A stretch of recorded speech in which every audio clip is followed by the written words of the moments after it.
There exists a particular type of quietness that descends upon a household during Christmas morning festivities. It represents a momentary pause, a suspended instant between the enthusiastic unwrapping of colorful gift paper and the initial comprehension of what treasures await inside the carefully wrapped package. During the year 1950, within the comfortable living spaces of America's prosperous middle-class families, that distinctive quietness was frequently interrupted not by the cheerful squeaking sound of a rubber plaything or the metallic rattling noise of a miniature tin automobile, but rather by the distinctive, rhythmic clicking sound emanating from a radiation detection device.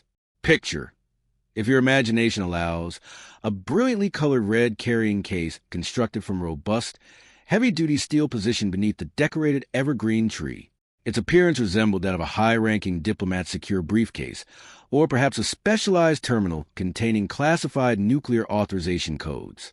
When an enthusiastic young person released the substantial metal fastening mechanisms and enthusiastically threw open the hinge cover, they were not welcomed by a simple game involving luck or a passive form of entertainment.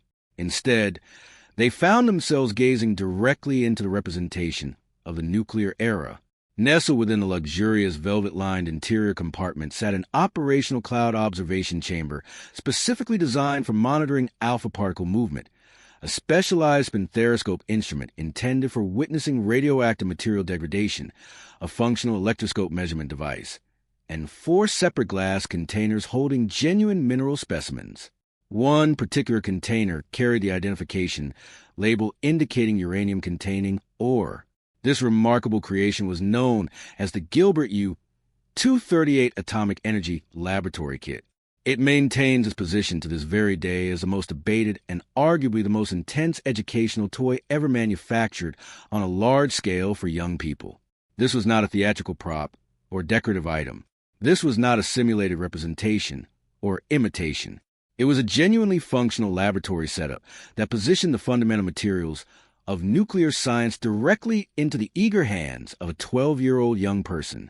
The comprehensive kit even contained an official government documentation form, an authentic piece of bureaucratic paperwork that the young person could complete with their information and submit through postal mail to the Atomic Energy Commission headquarters located in Washington, District of Columbia, should they happen upon the discovery of a previously unknown deposit of uranium material in their residential backyard area.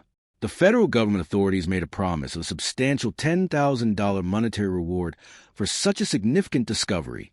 This was not merely recreational activity or simple play. This represented a form of national contribution and service to our contemporary way of thinking, shaped and influenced by multiple decades of precautionary warnings, potential choking hazard identification labels, and protective plastic safety bumpers on every product. The very existence of this particular toy feels like an unrealistic fever-induced dream sequence. We currently reside in a time period where a toy product is immediately recalled from store shelves if even a tiny component might potentially become detached or separate. Yet 7 decades in the past, a manufacturing company operating in New Haven, Connecticut was actively marketing and selling radioactive isotope materials to young people. However, to simply dismiss and disregard the Atomic Energy Laboratory as merely a careless and reckless error would be to completely miss and overlook the profound underlying philosophy that motivated its original creation. It was not a spontaneous accident or oversight. It was a deliberate statement of confidence and faith in the capabilities of the American young person. The decade of the 1950s represented a time period characterized by existential fear and unlimited optimism existing simultaneously. The distinctive mushroom-shaped cloud formation hung, suspended over the collective awareness of society, serving as a powerful symbol representing ultimate destruction and devastation. However, the atom was simultaneously perceived as a fundamental key that would unlock the future. It represented the powerful energy source that would supply electricity to entire cities, provide cures for devastating diseases, and propel spacecraft vessels across the vast expanse of the galaxy. The original creators and designers of the Gilbert Laboratory Kit maintained a firm belief that if the nation of America was going to successfully survive the tense Cold War period, it could not afford the luxury of nurturing and raising an entire generation of passive individuals who merely consumed products. The country desperately needed to cultivate and raise a generation of skilled nuclear physicists and scientists. The nation required young people who were not intimidated or frightened by the invisible forces governing the universe, but rather young minds who possessed the ability to accurately measure, systematically catalog, and ultimately master these powerful forces. The Atomic Energy Laboratory represented the absolute pinnacle and highest expression of this educational philosophy. It carried a substantial price tag, being sold for approximately $50 during 1950, which translates to a value exceeding $500 in today's current economic currency. It was a luxury purchase item, a serious financial investment intended for a serious young person. The comprehensive instruction manual that accompanied the complete kit was not a simple comic book with cartoon illustrations. It was a thoroughly detailed academic textbook written with the professional assistance of genuine nuclear scientists and researchers. The manual did not condescend or speak down to user with simplified language. It operated under the assumption that the young person reading the detailed instructions was intelligent, genuinely capable, and fully prepared to handle the significant responsibility of managing materials that, if handled improperly or carelessly, could potentially present hazardous situations. The centerpiece attraction of the complete kit, the intricate cloud chamber device, was a remarkable marvel of scientific miniaturization and engineering excellence. It provided the young person with the capability to actually observe and see the visible trails left behind by subatomic particles as they traveled rapidly through supersaturated alcohol vapor medium. It functioned as a window providing a view into the quantum realm of physics, a practical method to visualize the very fundamental fabric of reality right there on the kitchen table surface. The element of potential risk was intentionally part of the educational point. The audible buzzing sound produced by the radiation detection counter represented the sound of the modern technological world. The radiation emission was genuinely real because the approaching future was undeniably real, and that future contained challenging elements. Nevertheless, the Atomic Energy Laboratory ultimately proved to be a commercial failure in the marketplace. It carried too substantial a price point and was perhaps excessively complex even by the ambitious educational standards prevalent during that time period. It vanished from retail store shelves after existing for only approximately 1 or 2 years, eventually becoming a highly sought-after holy grail treasure for collectors and serving as a cautionary educational tale for safety advocacy groups. However, its brief period of existence casts an extensive shadow across history. It represents the absolute highest point of the now-lost era of challenging educational play. It originated from a manufacturing facility that did not prioritize safety barriers and protective measures. It emerged from a particular mindset and philosophy that confidently stated, "A young person learns most effectively when the stakes and consequences are genuinely real, when the metal material is substantial and heavy, and when the consequences resulting from a mistake involve more serious outcomes than just a simple game over notification appearing on a screen." This remarkable toy did not spontaneously emerge from an empty vacuum of ideas. It was the innovative brainchild of a specific cultural environment and a particular individual person, though we shall explore and examine his remarkable life more comprehensively at a later point. The Gilbert manufacturing facility was not simply a location that produced physical objects. It was a place that manufactured and promoted an entire worldview and philosophy. The Atomic Energy Laboratory represented the extreme furthest end of a broad spectrum that included comprehensive chemistry sets containing powerful substances and glass shaping kits equipped with functional blowtorches. It was a manufacturing facility that treated young people like abbreviated versions of adults, entrusting them with access to fire, chemical substances, and molten liquefied lead material. In today's current era, we observe the Atomic Energy Laboratory with feelings of concern. We imagine the potential legal proceedings. We contemplate the possible health risks and hazards. We experience discomfort at the concept of a young person sleeping peacefully in a bedroom with a container of uranium positioned on the bedside nightstand. However, there also exists a subtle hint of melancholy sadness mixed within that concern. We have exchanged and traded the uranium materials for plastic illuminated screens. We have substituted the potential risk of radiation exposure for the perceived safety of the digital virtual void. We have successfully made the experience of childhood perfectly protected and safe, but in accomplishing this transformation, we may have inadvertently removed the very productive friction and resistance that sharpens and develops the mind. The distinctive red carrying case is positioned today in museum exhibition spaces behind protective leaded glass barriers, serving as a historical relic of a time period when we handed our young people the fundamental building blocks of the universe and confidently stated, "Determine the solution yourself."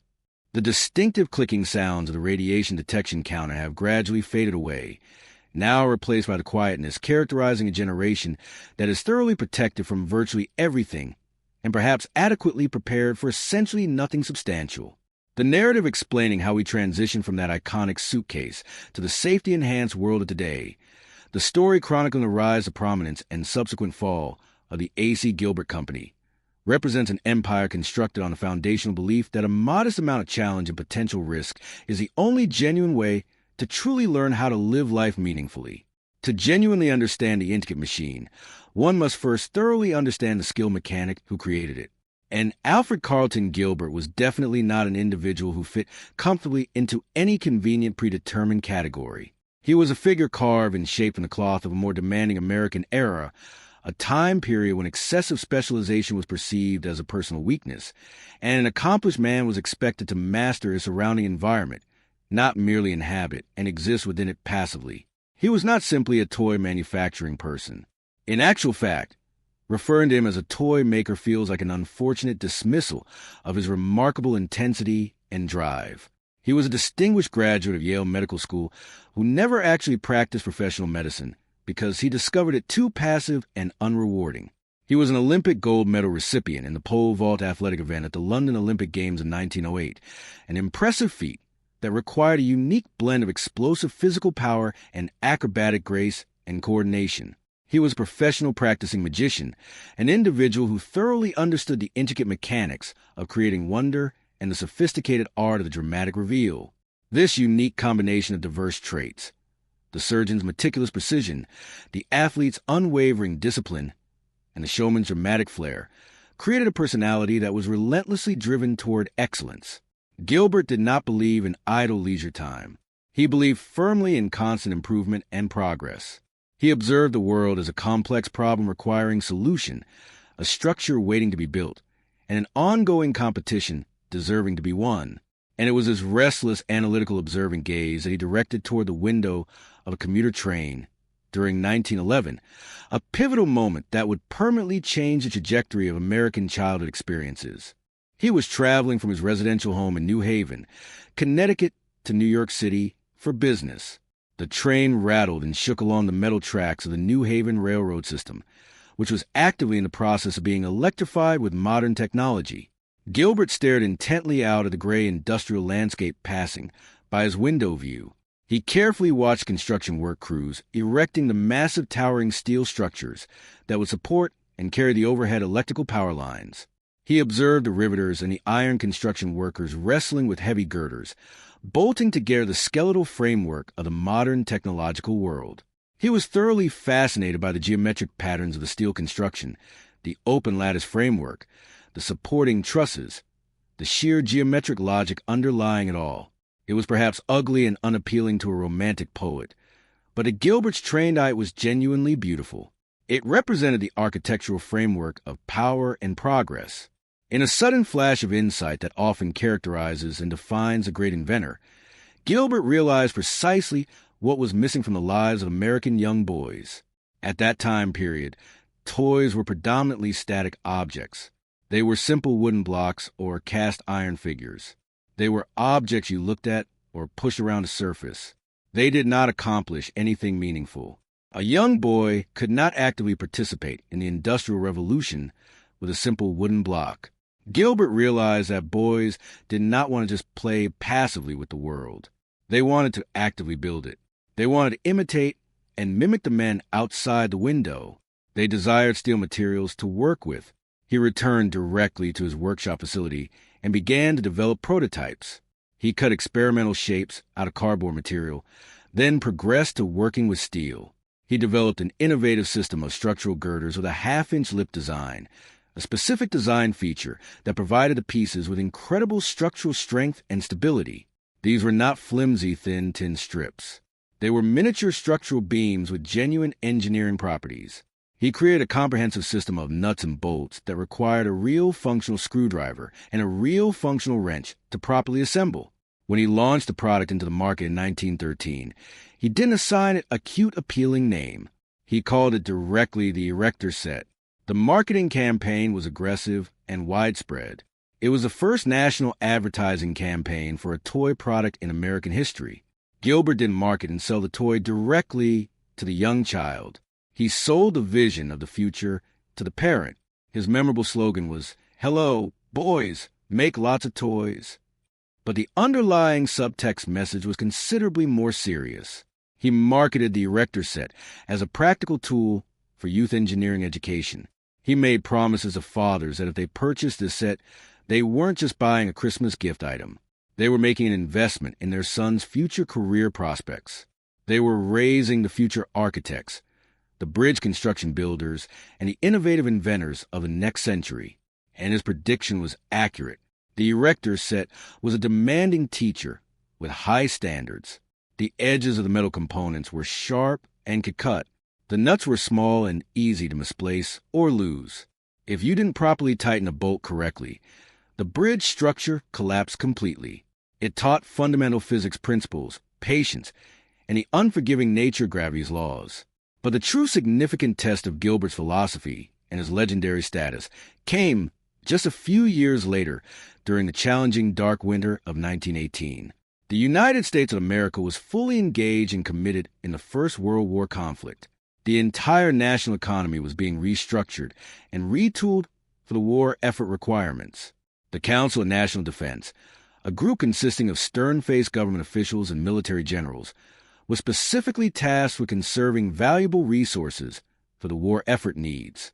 They looked at the steel material being utilized for consumer goods and decided that it represented a wasteful use. They issued an official decree that would effectively prohibit the production of toys. No more steel material for sleds, no more steel material for trains, and certainly no more steel material for Erector sets. The newspapers published the dramatic headlines, "Uncle Sam Cancels Christmas Celebration." The general public was dismayed and disappointed, but ultimately resigned to the decision. It was a time period demanding sacrifice, and if the young boys serving the trenches overseas needed the metal material, the young boys at home would have to manage without it. A.C. Gilbert, however, was not an individual who accepted defeat gracefully. He believed with religious intensity that his toys were not a luxury item. He believed they were absolutely essential to the national defense capability. In his perspective and mind, a young boy who constructed an Erector crane today would become the man who would build a battleship tomorrow. To prohibit these toys was to sever and cut the pipeline of future innovation. He requested and demanded a formal hearing with the Council of National Defense in Washington, District of Columbia. He arrived at the Navy Department building armed not with charts or spreadsheets full of data, but with physical suitcases. He walked confidently into a room filled with the most powerful and influential men in the American military establishment, the Secretary of the Navy, the Secretary of Commerce, and various high-ranking generals. The atmosphere was decidedly frosty and unwelcoming. These men carried the enormous weight of a global war on their shoulders. They had minimal patience for a toy manufacturing person pleading for his business profits. Gilbert began to speak, but he knew instinctively that words alone were not his strongest weapon in this situation. He opened his suitcases deliberately. He pulled out a large, intricate Erector set bridge construction. He pulled out a working functional model of a submarine vessel. He pulled out a machine demonstration model that made a realistic sound effect. He placed them carefully on the massive oak table position in the center of the room. He handed a few smaller models to the generals for examination. What happened next represents one of the most remarkable and memorable moments in the comprehensive history of American business enterprise. The stern, serious demeanor of the council members began to crack and soften. The Secretary of the Navy picked up the submarine model with interest. A general began to manually crank the handle of a conveyor belt mechanism. Slowly but surely, the tension in the room evaporated completely, replaced by a childlike sense of wonder and fascination. For several hours, the men who were orchestrating and managing the great war sound floor and played with Gilbert's creations. They laughed genuinely. They collaborated together. They remembered briefly the pure joy of creation and building. Gilbert seized the opportune moment strategically. He argued persuasively that these toys were actively developing the manual dexterity skills and the engineering intuition that the country desperately needed for its future. He told them that by prohibiting these toys, they were demoralizing the youth population and stunning the growth and development of the next generation of skilled mechanics. He wasn't asking for steel material to manufacture trinkets. He was asking for steel material to develop capable men. The council was convinced by his demonstration. 3 days later, the headline in the Boston Post newspaper read, "The Man Who Saved Christmas Celebration." The prohibition was lifted. The government officially recognized that constructive play, specifically the serious, constructive play that Gilbert championed and promoted, was a vital national resource. This significant victory cemented the status of the Gilbert factory as something far more substantial than a business enterprise. It became a respected institution. In New Haven, the factory complex at Erector Square expanded into a sprawling city composed of brick buildings. It was a place characterized by noise and purposeful activity. The distinctive smell of hot oil and metal-stamped machinery permeated the entire neighborhood area. They were manufacturing and churning out millions of girders, millions of tiny electric motors, and millions of dreams and possibilities. The 1920s and 1930s decades were the golden age period of the Gilbert Empire. He expanded operations beyond the Erector set. He acquired and bought a company that manufactured chemistry sets and rebranded them with his signature seriousness and quality. He hired genuine real scientists to write the instruction manuals. He ensured that the glass test tubes were thick and durable construction. He created microscopy kits with high-quality precision lenses. He was constructing a comprehensive curriculum for the American young person, a parallel alternative education system that took place on the living room rug surface. Gilbert was a demanding taskmaster, both to his factory employees and to the young people who purchased his products. He organized and hosted competitions to discover and find the best young engineers in the country. He gave away shares of stock in his company as competition prizes. He published a dedicated magazine publication. He created an official Gilbert Institute of Erector Engineering, complete with diplomas and advancement ranks. A young boy could start as an entry-level engineer and work his way progressively up to master engineer status by completing complex projects and submitting photographs of his work. It was a brilliant marketing strategy approach, but it was also a genuine, sincere attempt to create a meritocracy based on skill. The unfortunate tragedy of the modern perspective is that we often view and examine this historical era through the narrow lens of safety concerns, wondering how many fingers were pinched or how many carpets were permanently stained. But A.C. Gilbert viewed it through the lens of competence and capability. He believed that the world was a challenging physical place, and that the only effective way to navigate it successfully was to understand thoroughly how it was put together and constructed. The man who saved Christmas celebration didn't save it by making it soft and gentle. He saved it by proving conclusively that even in the midst of a world war, the act of building something tangible with your own hands was a sacred, necessary defiance of destruction and chaos. He secured the fundamental right for a young person to hold a wrench tool, and in accomplishing so, he built the foundational framework for a factory that would eventually push the boundaries of safety until they shattered completely. If the Atomic Energy Laboratory was a headline-grabbing anomaly that captured public attention, the daily reality of the Gilbert Empire was built on a solid foundation of chemistry experiments, controlled fire, and molten metal work. The factory at Erector Square in New Haven was not a place of whimsy or fantasy. It did not resemble the imaginary Santa's workshop from storybooks. It was a sprawling, industrial complex covered in manufacturing residue that covered multiple city blocks, a place where 5,000 workers punched time clocks and operated heavy industrial machinery daily. The air quality inside smelled distinctly of machine oil, sawdust particles, and the sharp chemical scent of industry. This was a forge location where the American intellect was being tempered and shaped, and the tools they produced were designed to generate heat, leave marks, and make precise cuts. The fundamental ethos and philosophy of the Gilbert Company during the mid-20th century was diametrically opposed and completely contrary to the modern philosophy of child development and rearing. In today's current era, The primary goal of a toy manufacturer is to prevent legal proceedings. The primary goal of A.C. Gilbert was to prevent incompetence and lack of skill.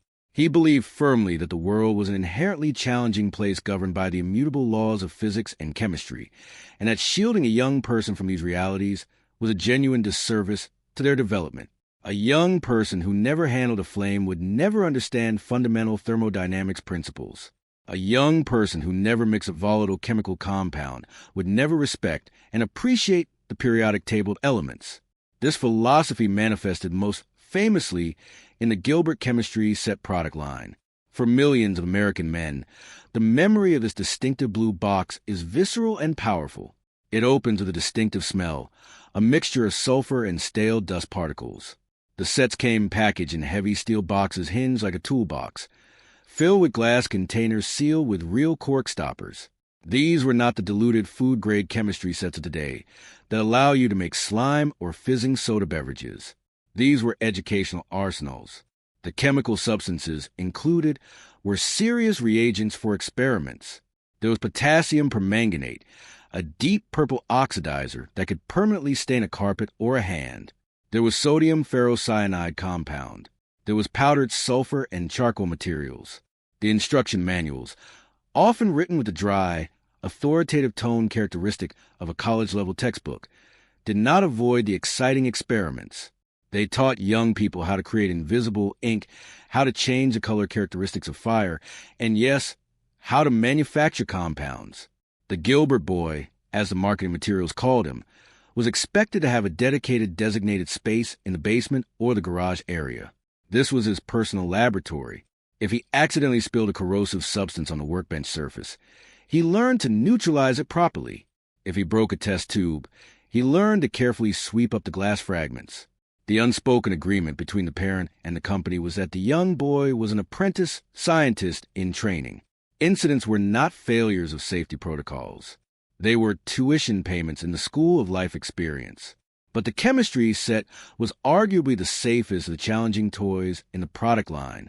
For the young boy who found liquids too passive and unengaging, Gilbert offered the Gilbert glass blowing kit. It is challenging to convey the sheer audacity and boldness of this product to a modern audience accustomed to safety regulations. The kit included real glass tubes and, crucially, a functional blowtorch. The torch was fueled by alcohol or gas and produced a blue flame that burned at temperatures exceeding 1,000 degrees Fahrenheit. The instructions told the young person to hold the glass material in the flame until it glowed orange and began to sag, then to blow into the tube to expand it into a bulb shape or bend it into a swan design. This was a toy that required a young person to manipulate molten silica material inches from their face. There were no safety goggles included in the early kit versions. There were no heat-resistant protective gloves. The safety feature was a young person's own natural fear and respect for fire. If you accidentally touched the hot glass, you received a burn. If you got burned, you learned not to repeat the action. It was a lesson in consequences and results that no lecture could ever replicate effectively. Then there was the Gilbert Caster kit product.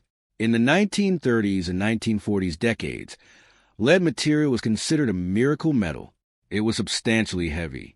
It had a low melting point temperature, and very few people were particularly worried about neurotoxicity effects. The Caster kit allowed young people to manufacture their own toy soldiers, miniature cars, and airplanes out of solid lead material. The kit came packaged with a heavy electric crucible device, a small pot that plugged into the electrical wall outlet, and heated up to hundreds of degrees. The young person would take bars of gray lead material, drop them into the pot, and watch them melt into a shimmering pool of liquid metal. They would then clamp a steel mold together and pour the liquid into the opening. After a few minutes of cooling time, they would crack the mold open, and out would emerge a perfectly formed soldier. The instruction manual encouraged kids to paint the soldiers, often using paints, adding layers of metal to the object. The fumes from a melting lead material, the potential risk of burns from the crucible, and the long-term effects of handling the metal were simply not part of the conversation or concern. It was manufacturing processes in miniature scale. It taught the fundamental principles of metallurgy, of phase change transformation, of industrial reproduction techniques. It was absolutely captivating. Erector Square also produced the Gilbert tool chests. These were not plastic imitation hammers and rubber saws. They were real forged steel tools, sized slightly smaller to accommodate a young boy's hand, but sharp enough to build furniture. The saws had teeth that bit effectively into wood. The chisels were honed to a precise edge. A young boy with a Gilbert tool chest could actually build furniture pieces. He could repair the porch structure. He was given genuine agency and capability. This is the crucial distinction that defines and characterizes the Gilbert era. The toys were tools of agency and empowerment. A plastic action figure is merely a character in someone else's predetermined story. A chemistry set or a casting kit is a writing instrument to compose your own story and narrative. Gilbert was selling potential and possibility. He was selling the powerful idea that the physical world is malleable and changeable, that it can be melted, bent, mixed together, and bolted together if you possess the right equipment and the right knowledge base. The marketing campaigns of the 1940s and 1950s reinforced this philosophy. Advertisements published in Boys Life magazine and Popular Mechanics publications didn't show kids having fun in the traditional light-hearted sense. They showed kids concentrating intensely. They showed young boys with furrowed brows staring at a bubbling beaker or tightening a nut on a bridge structure. The advertising copy read, "Engineering thrills," and "Hello, boys. Do you want to become a capable man?" The implication was abundantly clear. Childhood was a preparatory waiting room for adulthood, and you had better use the time productively to study and learn. This philosophy extended comprehensively to the famous Gilbert Hall of Science showroom in New York City. Located at the intersection of 5th Avenue and 25th Street, it was a 6-story showroom facility that functioned as a temple dedicated to the brand. It was a wonderland filled with moving model trains, towering Erector Ferris wheels, and scientific demonstrations. But it was also a recruitment center for future engineers. It was designed specifically to inspire children into wanting to become engineers and scientists. The staff members were trained extensively to treat the children with respect and to answer their technical questions seriously and thoroughly. It was a place where a 10-year-old young person could ask detailed questions about the ratio of sulfur to charcoal in a mixture and receive a straightforward answer. At its height of success, the Gilbert Company was an economic behemoth. They employed the best metallurgists, the best chemists, and the best educators available. They were a pillar supporting the American economy. A.C. Gilbert himself was a national celebrity figure, a man who had proved conclusively that you could build a commercial empire on the curiosity of young people. He lived by a strict code of physical and mental discipline, believing that a healthy body housed a healthy mind. He expected his customers to share that discipline and dedication. But there was a certain hubris and overconfidence in this worldview. It assumed that every young person was a developing genius capable of handling risk with the prudence and wisdom of an adult.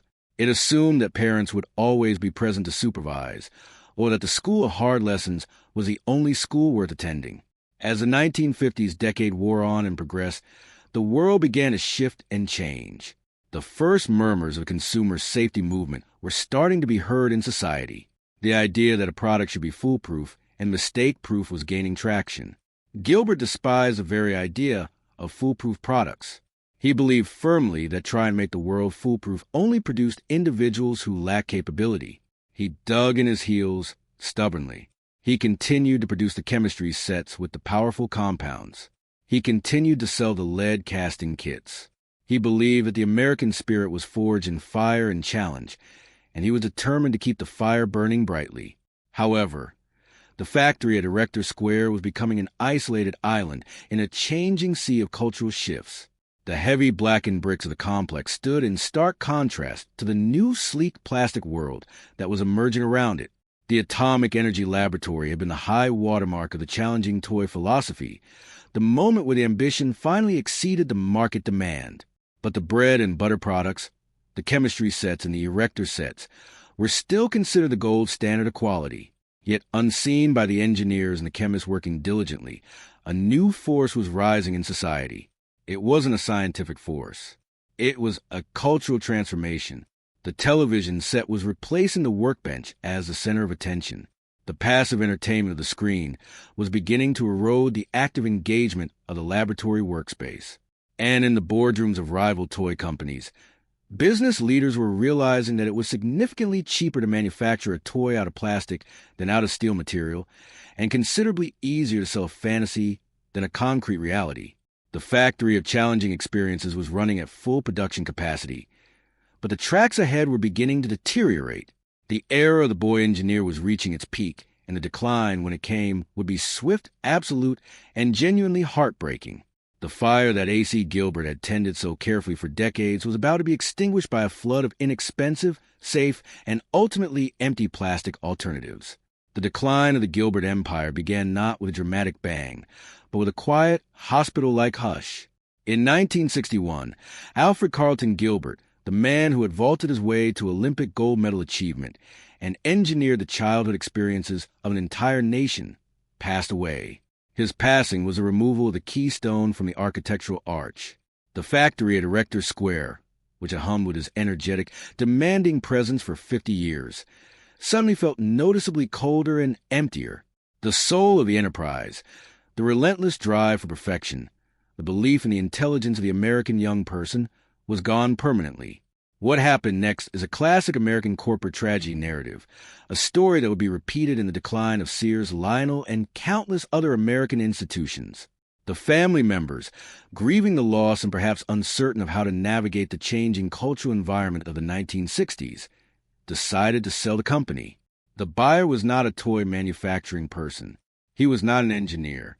His name was Jack Rather, and he was a man associated with Hollywood entertainment. He was a television producer famous for owning the broadcasting rights to Lassie and the Lone Ranger television programs. He was a man who dealt in images, in fictional narratives, and in the temporary glow of the television screen. He looked at the A.C. Gilbert Company and didn't perceive a legacy of education. He saw a brand name that could be commercially exploited. When Rather walked into the factory premises, the clash of cultures was immediate and devastating.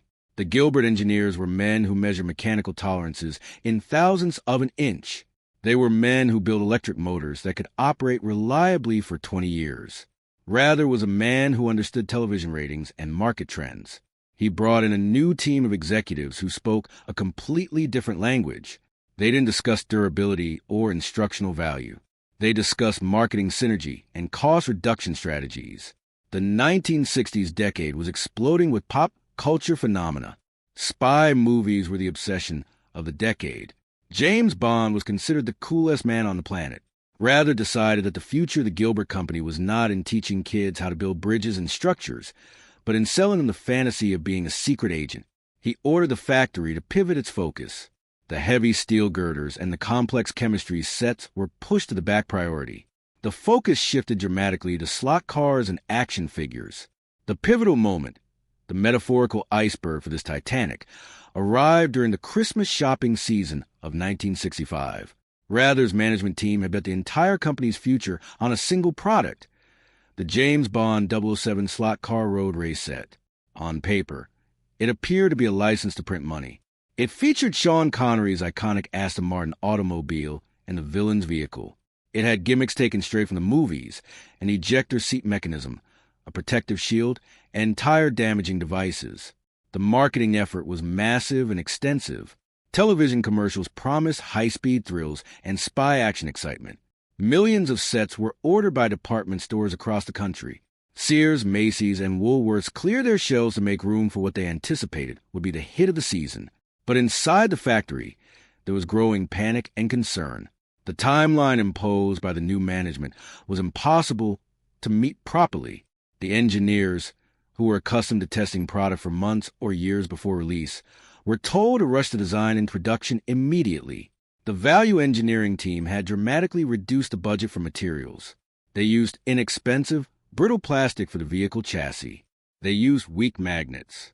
They cut corners on the track connection mechanisms.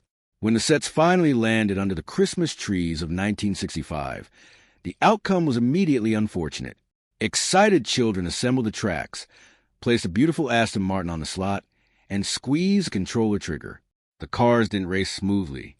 They launched off the track. The center of gravity on the cars was too high. The magnets were too weak to hold them to the rails properly. As soon as the car hit the first curve, it would launch off the track. The mechanical gears stripped, The gimmicks jammed and malfunctioned. The ejector seat would fire at random moments or not function at all. It was a broken promise packaged in a colorful box. The reaction was swift and significant. The day after Christmas, the return service counters at department stores were completely overwhelmed with complaints. Parents, frustrated that the premium toy they had purchased was not functioning, demanded their money back immediately. The retailers, concerned about losing customer trust, canceled their future orders. They shipped the non-functioning units back to New Haven by the truckload. The scene at Erector Square was overwhelming in nature. The loading docks were piled high with return boxes stretching as far as the eye could see. It was a physical manifestation and representation of the company's new philosophy. Quick profits prioritized over quality craftsmanship. But unlike the television business, where a disappointing episode is forgotten within a week, a non-functioning toy sits on the floor and serves as a constant reminder. The reputation for Gilbert quality, which A.C. Gilbert has spent half a century building with steel and effort, evaporated in a single month. The financial impact was absolutely significant. The company lost money rapidly. Rather attempted to address the losses by cutting more costs, which only accelerated the downward spiral. The factory, once a beacon of American industry, became quiet. The skilled workers, the machinists who knew how to manufacture the perfect electric motor, were let go in waves. The machinery was sold off piecemeal. In 1967, just 2 years after the Bond product situation, the A.C. Gilbert Company ceased to exist as an independent entity. The brand was sold off and passed around like an unwanted item to various corporate owners, Gabriel Industries, CBS Toys, and others. Each new owner tried to revive the name recognition, but they didn't understand the underlying spirit. They sold plastic erector sets that snapped together easily, which felt different from the intelligence of the young people they were trying to attract. They sold chemistry sets that contained nothing but baking soda and food coloring, avoiding potential concerns. The closure of the Erector Square factory marked the end of a significant era in American life and culture. It was the moment we collectively decided that safety and protection were more important than developing competence and capability. We stopped giving young people functional tools and started giving them passive distractions and entertainment. Today, if you discover a vintage Gilbert chemistry set in an attic storage space, you are looking at a genuine time capsule. You are observing evidence of a world where we trusted young people to handle fire safely. We trusted them to work with molten materials. We trusted them to read a comprehensive manual and learn from their mistakes and experiences. We believed that a minor injury was a small price to pay for a valuable lesson in thermodynamics principles. The genuine tragedy of the Gilbert story is not merely the loss of a successful company. It is the loss of an entire mindset and philosophy. We have successfully made childhood experiences safe and protected. We have removed the sharp edges, the powerful chemical substances, and the heavy metal materials. But in accomplishing this, we have also removed the substance and weight. We have removed the productive friction that sharpens and develops the mind. A young person can no longer build a functional radio from individual components. They can only download a digital application. They can no longer cast a soldier from molten material. They can only manufacture one from plastic material. The spirit of A.C. Gilbert still exists in the aisles of the modern toy store environment, raising a challenging question. In our determined quest to protect our young people from the world, have we forgotten to adequately prepare them for it? The radioactive cloud chamber device is gone, replaced by the glow of the tablet screen. The silence, replacing the radiation detection counter, represents the loudest sound present in the room. And the aspiring boy engineer who once dreamed of building bridges constructed from steel is now just a passive consumer waiting for the next software update to download and install.